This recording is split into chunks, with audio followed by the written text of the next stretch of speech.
from first preseason, what did you see as stuff you guys did well and what you need to work on? Yeah. So I was really impressed with the way we kept the ball in front of us. Dallas is a fast team, very athletic. We've been really harping on that.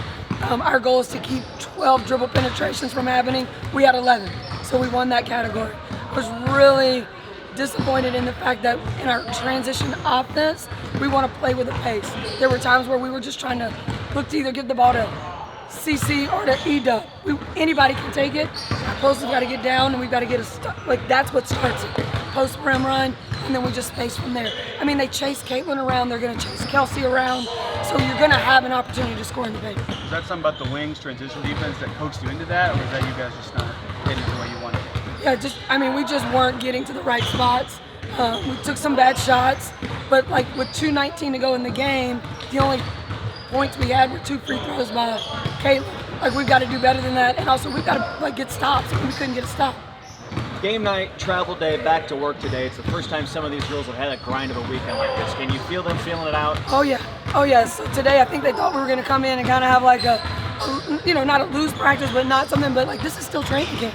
Like we're still trying to figure out who's going to be this 12. So they handled it great at the beginning, and then when a little bit of adversity set in, there was some, it kind of went downhill a little bit. We had to talk about it real nicely, but that's what we've got to do. Like adversity hits, we've got to be able to handle it. Can you find toughness in a team? Is toughness built in? Something you can generate? Where does it come from? Yeah, I love what Timmy said in our huddle. The Gray had a great practice today. They beat the Blues several times. The difference was when the Gray when they messed up or had a mistake, they got together and they talked. When Blue did, they kind of separated. So that is just, sticking together, stepping outside your comfort zone a little bit to get everybody back. Do you need a day where it's kind of just meant to figure out that, hey, the good days are the ones you got to have? Oh, yeah. I mean, we had a sold-out crowd the other night for an exhibition game. Every game is going to be every other team. Like, we're everybody's best game. They want to just come in and try to, kick our butt. So we got to make sure we're prepared every single night.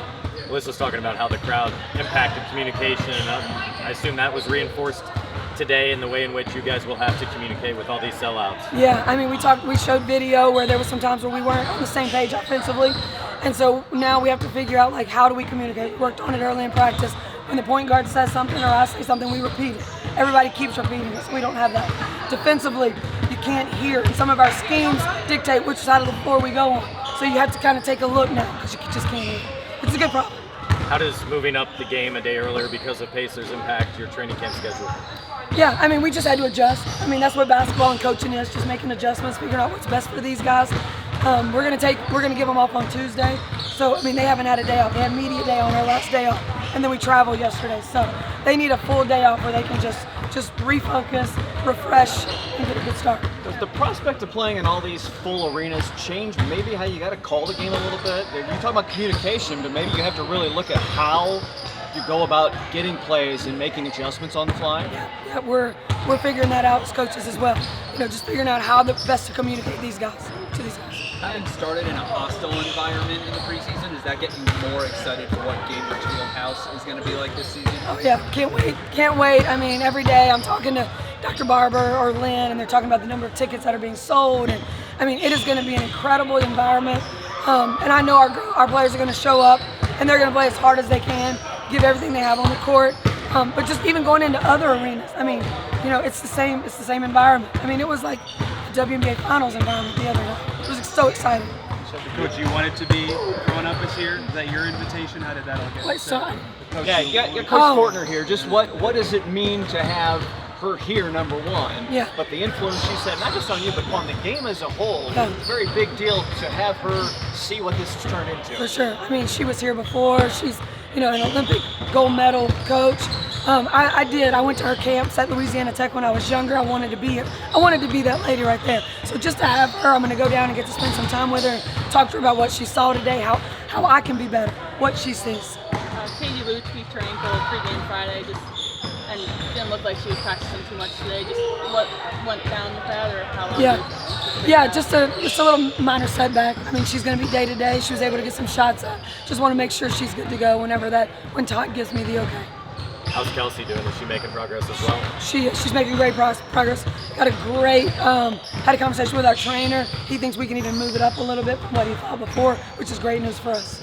going back to Dallas, you mentioned the pace and the transition, and also CC being chased around. What were your impressions of her in the first game action that you guys? Yeah, I mean, she does what she does on the offensive end. She was working so hard as well defensively. Like, she looked at me one time in the first quarter. She was like, "Coach, I need one." I've never seen her do that before because she is putting in the work on both ends. But also, you know, she has a good group around her. So like when she thinks that she has to work so hard to make something happen, sometimes she just needs to let somebody else, and the ball's going to get back to her, you know, pretty quickly.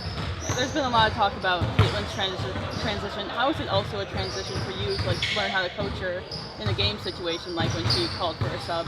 Yeah, just we've done a lot of talking. You know, I think that's the most important thing when coaching these young athletes. Like, you've got to build a relationship with them. You got to have a great line of communication with them. So I've been really working with that. But yeah, it's a learning process. I mean, now this is our 6th, 7th practice, so it's going to take some time. Did you kind of laugh the fact that the first week at camp you spent all on late game situations, and then of course you have a practice of that to finish game 1? Yeah, and you know, Arike Ogunwale, what does she do? I mean, this is like who she is, right? You know, we're going to be prepared for those situations. Like, we've worked on some things, but we decided, you know, at the moment she was 0 for 6 from 3, so we just made a decision. We had faith in Lexi, you know, and I mean that's what she does, and that's the shots that she makes. Have you had any practice on jump balls? I know when Caitlin did it during the game, she kind of looked over at you and shrugged. And yeah, and we also had a little discrepancy with the officials on what the rule was, and they said they would get back to us. So we're gonna have our rules meeting here tomorrow. I think it's tomorrow. We're gonna have a great conversation with Sue while she's coming in. Christie always talking about defense on that end of the floor. Did you guys think you played at the level you wanted, or do you have stuff you need to work on? I mean, we always have stuff to work on. You know, we've only spent a couple of days together. So for it being our first game, I think we did things well, but I know we have a lot to work on. Do you feel any progress for yourself personally in that game, even just one? Yeah, I feel like just being aggressive, you know, getting to the free throw line. You know, I challenged myself this year to at least be shooting six to 8 free throws a game. Where did that number come from? Yourself? Did someone tell you that? Nah, yeah, myself. Liz, you guys have had a day to kind of process this a little bit. What was the takeaway from Friday night? We just got to be more aggressive, you know, on the defensive end and offense. You know, we got to watch our pace a little bit and, you know, just get into stuff faster and, you know, call things out quicker because the crowd is going to be loud. So it's just going to be an adjustment for us. How impactful was that crowd? Did you really feel it every time up and down the floor a lot? Absolutely. You know, we couldn't hear anything the whole game, you know. So it's just about, you know, talking to your team and timeouts and coming together a lot more. How much does that change, like, how plays are signaled in or how much you communicate about that stuff? I mean, it doesn't change a lot. It's just about being vocal and looking to your captains and point guards just to hear both of us play. Were you a little bit surprised at all with the physicality in just a preseason game? Nah, I mean, everybody's here to do their job. You know, we're all competing every day, so it's here to come. Game night, travel day, and a work day back to this. It's kind of the first go for some of these girls at doing a weekend like this. Can you kind of feel the feeling out process, learn what it's like here? I mean, yeah, I think it's just a quick adjustment for them becoming professional athletes. You know, going from games to practices, you know, sitting in the airport, taking care of your body, it's just going to be huge for them. Emma, one of your vets on the other side. What was that like for you for the first time? It was great. You know, it's always fun competing with Emma. She's physical. She's a great player. So it's a great challenge for my first game. What do you try to take out of a practice like today, which seemed like you're going to have some bad ones throughout the process, but those can help aid to get you to where you guys want to go? I mean, it's just about learning experience, you know, just coming together, getting on the same page, you know, picking each other up. I feel like it's a big thing today, so something we'll work on. Still going to be a preseason game, but the next one's going to be at Cambridge Fieldhouse. How excited are you and this team to get to experience that environment for the first time? I mean, we're super excited, you know, just see all the fans come out. You know, it's been a lot of hype around our name, so just to see it come into fruition.